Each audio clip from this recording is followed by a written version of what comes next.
Hello students, मैं Ramesh Kumar Dhanak, lecturer department of computer science and engineering, government polytechnic college Hanumangarh से हूँ।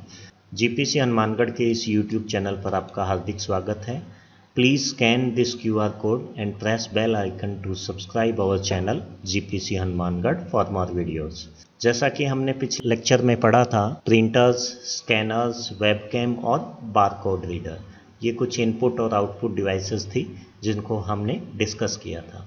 इस लेक्चर में हम डिस्कस करेंगे machine level language, assembly language और हाई लेवल लैंग्वेज। इन लैंग्वेज को डिस्कशन करने से पहले कुछ टर्मिनोलॉजी हमें पढ़नी होगी, जैसा कि प्रोग्रामिंग लैंग्वेज। प्रोग्रामिंग लैंग्वेज के लिए हमें एक प्रोग्राम की ज़रूरत है और एक प्रोग्रामर की ज़रूरत है, और वो प्रोग्रामर किसी लैंग्वेज को यूज करते हुए प्रोग्राम्स बनाएंगे। इनकी आवश्यकता क्यों रही?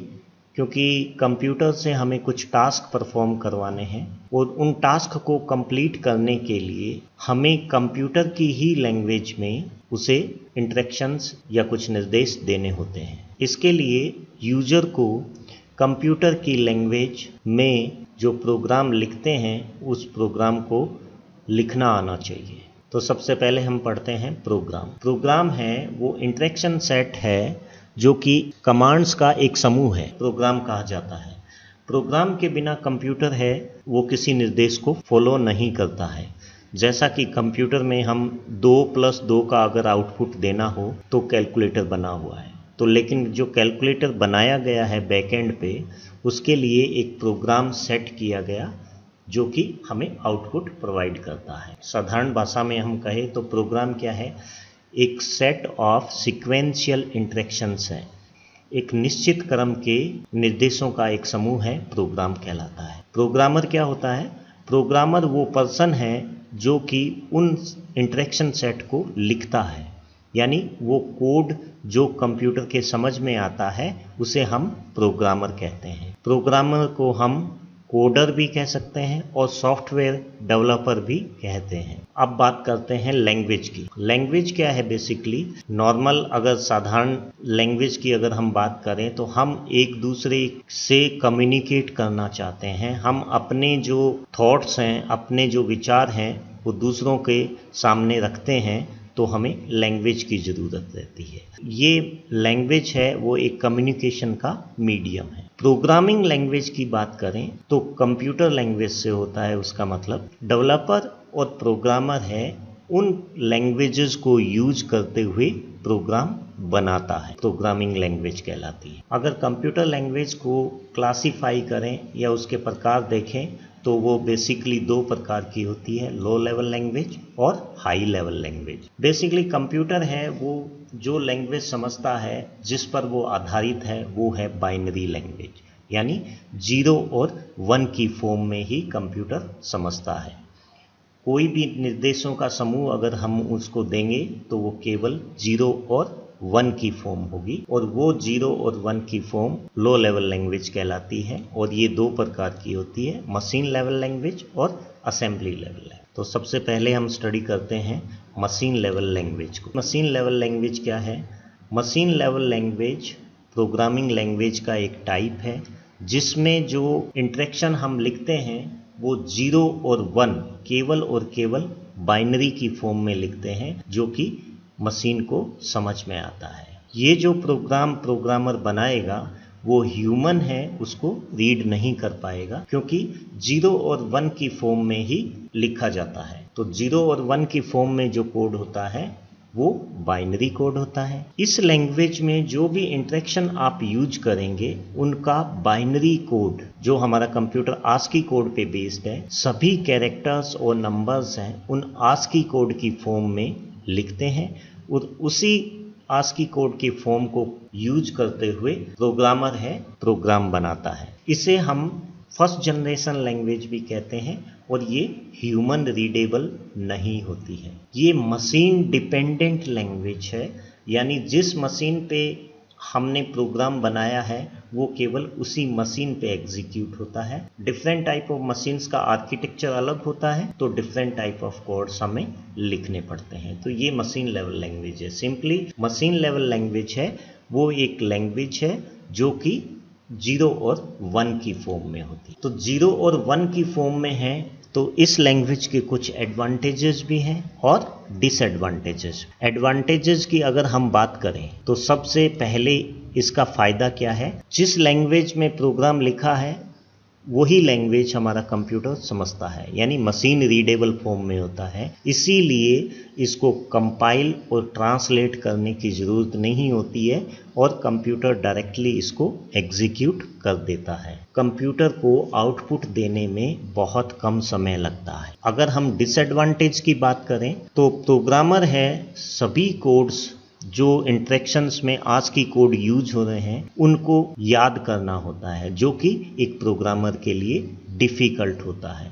इट मीन्स ये है कि मशीन लेवल लैंग्वेज का प्रोग्राम लिखने के लिए एक एक्सपर्ट प्रोग्रामर की आवश्यकता होती है जो कि हार्डवेयर स्ट्रक्चर के बारे में नॉलेज रखता हो। दूसरा है डिफ़िकल्ट टू मॉडिफाई और चेंज इन द प्रोग्राम, यानी एक प्रोग्राम 0101011110 इस तरह की लैंग्वेज में कोई प्रोग्राम लिखा गया है, बाय मिस्टेक है वो ह्यूमन से 1 1 या 0 लिखने में भूल हो जाती है।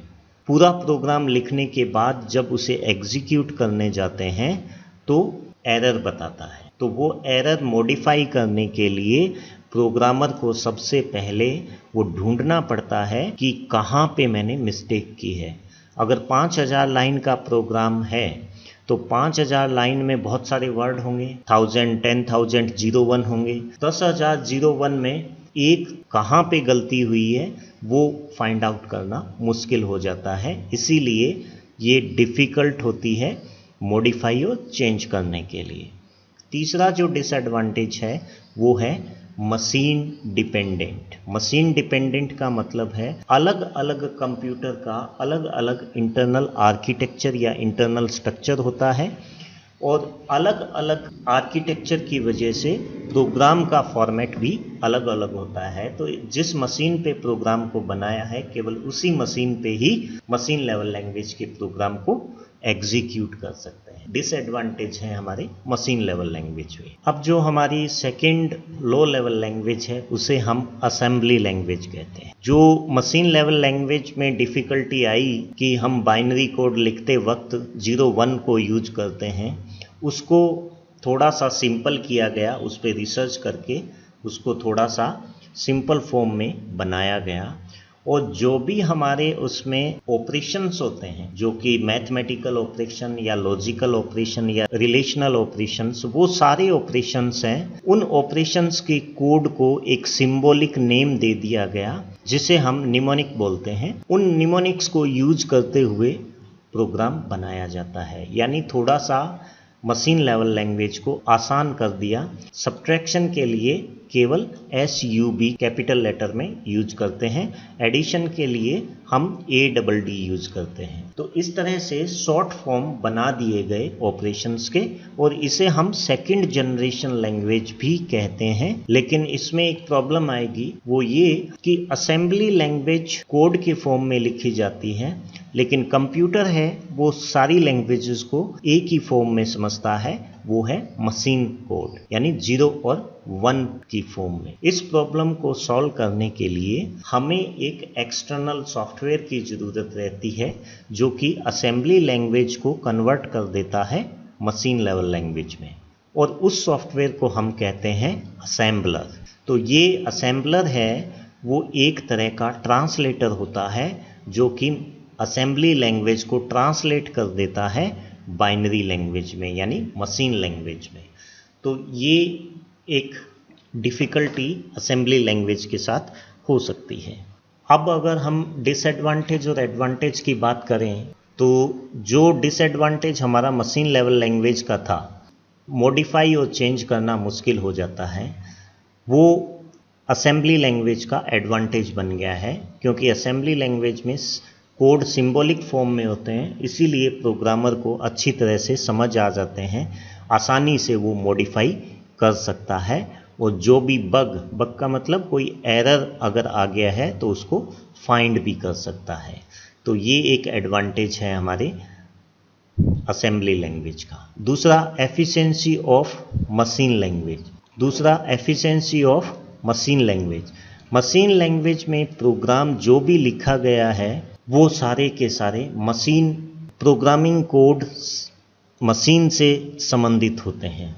Efficiency of machine language, assembly language में जो भी लिखे गए प्रोग्रामिंग कोड हैं वो मशीन लेवल लैंग्वेज से ही संबंधित होते हैं, इसीलिए उसे ट्रांसलेट करने में बहुत कम समय लगता। इट मीन्स ये है कि इसका ट्रांसलेट करने में कुछ ना कुछ समय तो लेगा हमारा असेंबलर, लेकिन वो मशीन लेवल लैंग्वेज से थोड़ा कंजप्शन ज़्यादा होगा। ये एक डिसएडवांटेज भी हम कह सकते हैं असेंबली लैंग्वेज का। दूसरा डिसएडवांटेज की अगर हम बात करें, डिसएडवांटेज में देखिएगा कि एक तो ये मशीन डिपेंडेंट है। मशीन डिपेंडेंट का मतलब है जिस तरह से मशीन लेवल लैंग्वेज के प्रोग्राम हैं जिस पीसी पे या जिस मशीन पे बनाए जाते हैं उसी मशीन्स पे उसको एग्जीक्यूट किया जाता है। तो ये प्रॉब्लम असेंबली लैंग्वेज के साथ भी है कि वो मशीन डिपेंडेंट होती है। असेंबली लैंग्वेज को यूज करने के लिए हार्डवेयर नॉलेज की ज़रूरत रहती है, क्योंकि मशीन लेवल लैंग्वेज ज़्यादातर हम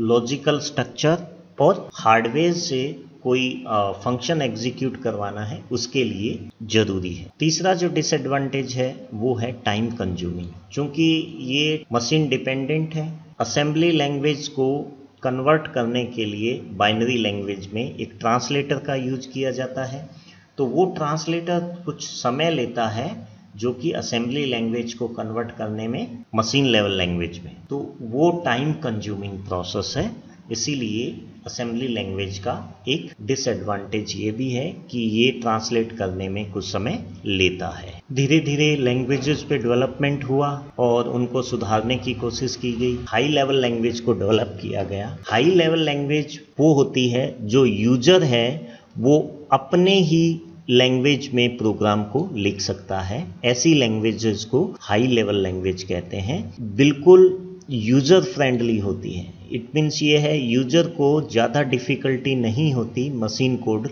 लिखने में, क्योंकि असेंबली लैंग्वेज में भी हम एक ट्रांसलेटर यूज कर रहे हैं, तो हाई लेवल लैंग्वेज को भी एक ट्रांसलेटर की यूज होगी। हाई लेवल लैंग्वेज को एक ट्रांसलेटर की ज़रूरत होगी मशीन कोड में ट्रांसलेट करने के लिए। हाई लेवल लैंग्वेज में लिखे गए कोड मशीन इंडिपेंडेंट होते हैं, यानी जो हमारी असेंबली लैंग्वेज और मशीन लैंग्वेज के प्रॉब्लम्स थे, डिसएडवांटेज थे कि जिस मशीन पे बनाया गया है उसी पे रन करना है, लेकिन हाई लेवल लैंग्वेज में प्लेटफॉर्म इंडिपेंडेंसी आ गई है, यानी मशीन पे कोड डिपेंड नहीं होगा। वो प्रोग्राम कहीं भी किसी और भी कंप्यूटर पे जिसका आर्किटेक्चर डिफरेंट है उस पे भी एग्जीक्यूट कराया जा सकता है। इसीलिए ये यूजर फ्रेंडली के साथ साथ आसान भी है। किसी भी लैंग्वेज को बनाने के लिए हमें दो चीज़ की आवश्यकता है। नंबर एक कि उस लैंग्वेज को लिखने का तरीका, जिसे हम सिंटैक्स कहते हैं। दूसरा, लैंग्वेज को एक मीनिंगफुल सिंटैक्स या सेंटेंस में बनाने के लिए हमें जो रूल्स फॉलो करने हैं उन्हें हम कहते हैं सिमेंटिक। तो कोई भी हाई लेवल लैंग्वेज होगी उसमें जो भी फंक्शन हम यूज करेंगे उसका एक सिंटैक्स और एक सिमेंटिक जरूर होता है। लॉजिक सभी लैंग्वेजेस का सेम होता है, 2+2 है, सभी लैंग्वेजेस हैं, इसका आंसर 4 ही देगी। लेकिन इंटरनल जो स्ट्रक्चर लिखने का है बाइनरी लैंग्वेज में जैसे 0-1 की फॉर्म में लिखेंगे, असेंबली लैंग्वेज में ऐड को यूज करते हुए लिखेंगे।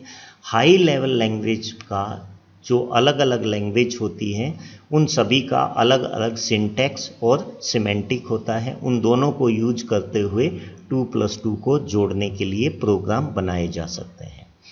हाई लेवल लैंग्वेज है वो ह्यूमन रीडेबल होती है, यानी ह्यूमन बीइंग कोई भी इजीली से समझ जाता है और समझने के बाद उसमें एरर फाइंड आउट करने में भी इजी हो जाता है।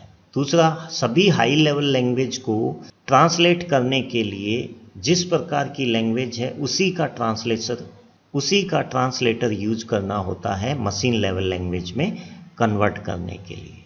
तो कुछ एग्जाम्पल हैं जो कि फंक्शन बेस्ड हैं लैंग्वेजेस। सबसे पहले फोर्ट्रान है, फोरट्रान है वो फॉर्मूला ट्रांसलेशन इसका फुल नेम है, जो कि केवल मैथमेटिकल लैंग्वेज है, मैथमेटिकल के फॉर्मूले को सॉल्व करने के लिए यूज की जाती है। दूसरी है कोबोल। कोबोल है कॉमन बिजनेस ओरिएंटेड लैंग्वेज है, जो कि बिजनेस रिलेटेड जो भी हमारे फंक्शंस हैं उनको एग्जीक्यूट करने के काम आती है। पास्कल है तो वो भी एक मैथमेटिकल लॉजिकल ऑपरेशन परफॉर्म करने के काम आती है। साइंटिफिक एरिया में अगर यूज करना है तो पर्ल लैंग्वेज यूज करते हैं। बेसिक लैंग्वेज है वो इन सभी लैंग्वेजेज़ों की फीचर को कंबाइंड करके एक नई लैंग्वेज बनाएगी बेसिक, और उसका नया मॉडिफाइड रूप है कम्बिनेशन ऑफ ऑल लैंग्वेज है, तो कम्बिनेशन का सी लिया, सी लैंग्वेज को डिफाइन कर दिया। डेनिस रिची ने बेल लैब में सी लैंग्वेज को डेवलप किया, और सी का अगला वर्जन है C++ है, जो कि एक ऑब्जेक्ट ओरिएंटेड लैंग्वेज है। जावा, ASP.NET और आजकल जो मोस्ट प्रोबेबली जो लैंग्वेज चलती है वो पाइथन है, R है, C# है, HTML, XML, ये वेब स्क्रिप्टिंग लिखने के काम आती है। तो ये कुछ हाई लेवल लैंग्वेज है जिनको हम सीख सकते हैं अलग अलग सिंटैक्स और अलग अलग सिमेंटिक्स के साथ। Advantages of high level language की अगर हम बात करें तो हाई लेवल लैंग्वेज है easy to understand, writing and learning, यानी यूज़र के लिए आसानी से समझ में आ जाती है और इसको आसानी से लिखा भी जा सकता है, और नई नई लैंग्वेज सीखने के लिए, लर्न करने के लिए आसानी होती है। इन लैंग्वेजेस में एरर को रिमूव और डिटेक्ट करने में इजी रहता है, आसानी से हटा सकते हैं हम एरर्स। मशीन इंडिपेंडेंट है, यानी किसी भी मशीन पे इसको रन कर सकते हैं, और कई इनबिल्ट लाइब्रेरी फंक्शंस भी इसमें अवेलेबल रहते हैं। जैसे कि कोई फंक्शन है, जैसे मैथ का एक फंक्शन है ऐड फंक्शन है, सम फंक्शन है, या फिर स्क्वायर रूट फंक्शन है। स्क्वायर रूट फंक्शन है, नॉर्मली अगर हम असेंबली लैंग्वेज में लिख लें तो बहुत टफ पड़ जाता है।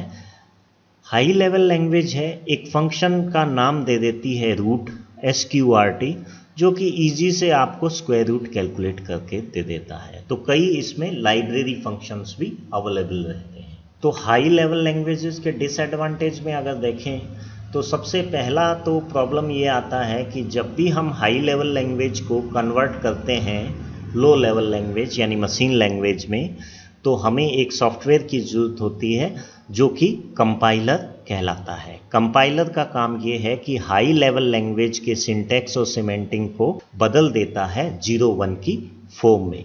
तो ये ट्रांसलेशन का काम जो है वो कुछ टाइम लेता है, कुछ समय लेता है, तो उस समय के कारण ये स्लो हो जाती है, तो इसकी जो एफिशिएंसी है वो कम होती है। और इन लैंग्वेजेस को कंपाइल और इंटरप्रेट करने के लिए टेम्परेरी स्टोरेज की ज़रूरत रहती है, यानी टेम्परेरी स्टोरेज में कंपाइलर है वो इंटरनल जो भी काम करता है उसको सेव करके उसको एग्जीक्यूट किया जाता है। इस कारण से हाई लेवल लैंग्वेजेस की जो मेमोरी कंजप्शन है वो ज़्यादा होता है।